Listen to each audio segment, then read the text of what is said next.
Odbora za finance danes? V Slovenski ljudski stranki smo začudeni, da se o tako pomembni temi, kot je gospodarjenje z slovenskim premoženjem, morda na takšen način.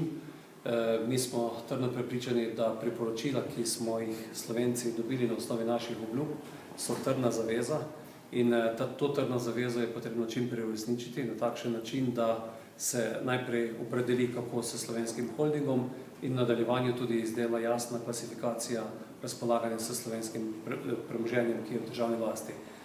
Očitno ima koalicija velike težave znotraj svojih vrst in to sklicevanje in preklici takšnih sej ne vodijo v to smer, da bi v Sloveniji se o temi razpolaganja z državnim premoženjem spregovorilo na sistematičen način, se pravi, da damo vso premoženje na eno mesto, da se z enega mesta upravlja in da imamo potem tudi v parlamentu sprejeto strategijo, kaj bomo s tem premoženjem naredili.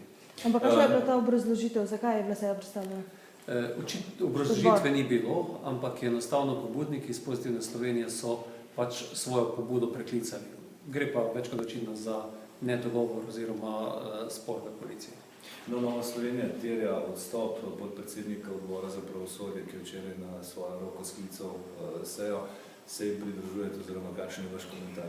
V Slovenski ljudski stranki smo ostro protestirali proti temu, kar se je včeraj dogajalo v slovenskem parlamentu. Mislim, da je to primer prakse, ki se ne sme ponoviti.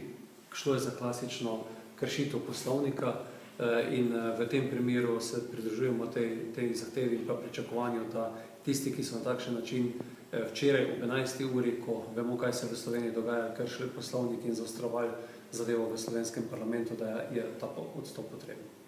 Samo še glede včerajšnje sodbe Patria, premier Janša oziroma nekdanji premier